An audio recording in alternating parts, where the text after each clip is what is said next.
Don't believe everything you think. Sounds obvious, right? Yet most of us live as prisoners of our own thoughts. The truth is, your mind isn't always your best friend. It can trick you into dwelling on the worst, reliving pain, and keeping you stuck. But what if you could turn the tables and take control? What if the secret to happiness wasn't about thinking positive, but about thinking less? In this video, we'll explore how to break free from emotional suffering, overcome negative thought patterns, and live with clarity. Ready to challenge what you believe about your mind? Let's dive in. Have you ever caught yourself in a loop of negative thoughts like a broken record? That's not you, it's your mind's habit of clinging to old patterns. Breaking free starts with awareness, like catching a thief red-handed. Simple practices like journaling or mindful breathing can help rewrite the script of your mind. Imagine spilling coffee before a big meeting. What's worse, the stain or the mental spiral of embarrassment? Emotional suffering is often our own doing, fueled by replaying scenarios that don't serve us. Learning to pause and observe your thoughts acts like a reset button, saving you from unnecessary drama. Here's the secret: reframe those negative patterns. Instead of "I can't do this," try "I'm learning as I go." This small change flips your mindset and redefines your reality. But why does our mind cling so tightly to negativity? The answer lies in understanding the dual nature of suffering. Ever heard of Buddha's two arrows?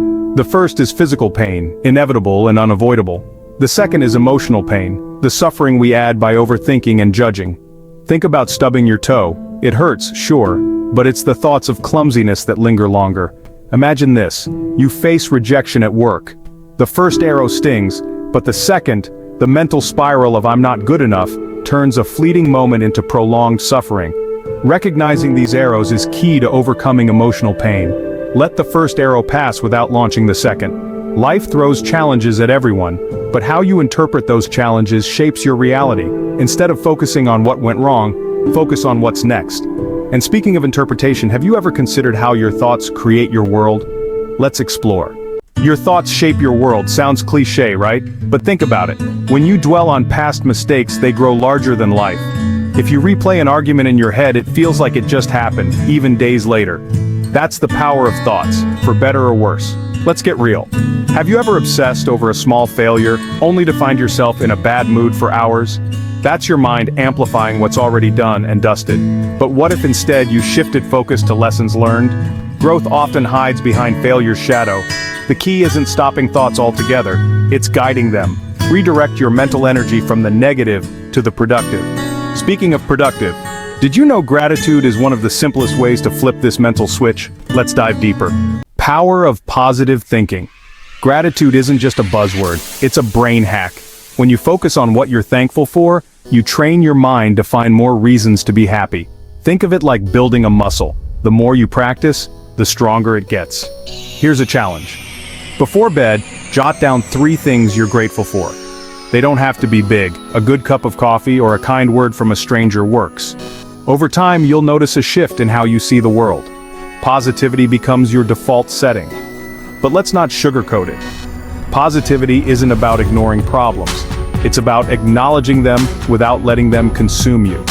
And understanding the difference between automatic thoughts and intentional thinking makes all the difference.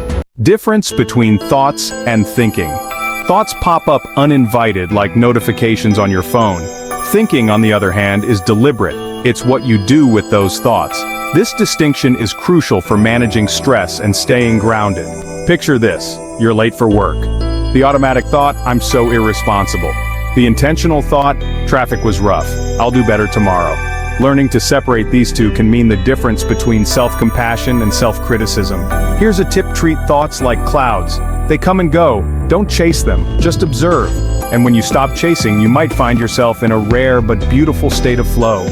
Achieving flow state. Flow is that magical zone where time disappears and you're completely immersed in what you're doing. It's not about thinking, it's about doing. Athletes call it being in the zone, but it's available to anyone, from artists to accountants.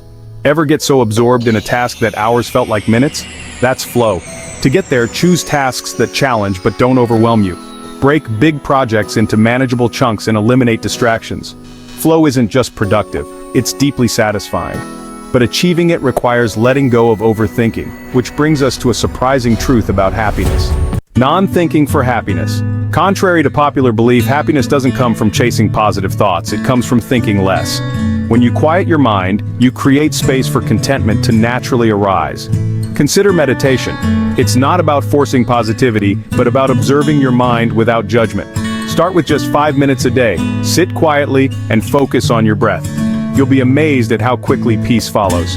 Happiness isn't a destination, it's a byproduct of presence. And mindfulness is the tool that keeps you present, but what exactly does mindfulness look like in action? Mindfulness and peace. Mindfulness is like pressing pause on a chaotic world. It's about being fully present whether you're eating, walking, or even washing dishes. When you slow down and focus, life feels richer and less overwhelming. Imagine eating your favorite dessert. Instead of devouring it, savor each bite, the texture, the taste, the moment. That's mindfulness in action, and it's a simple way to train your brain for peace.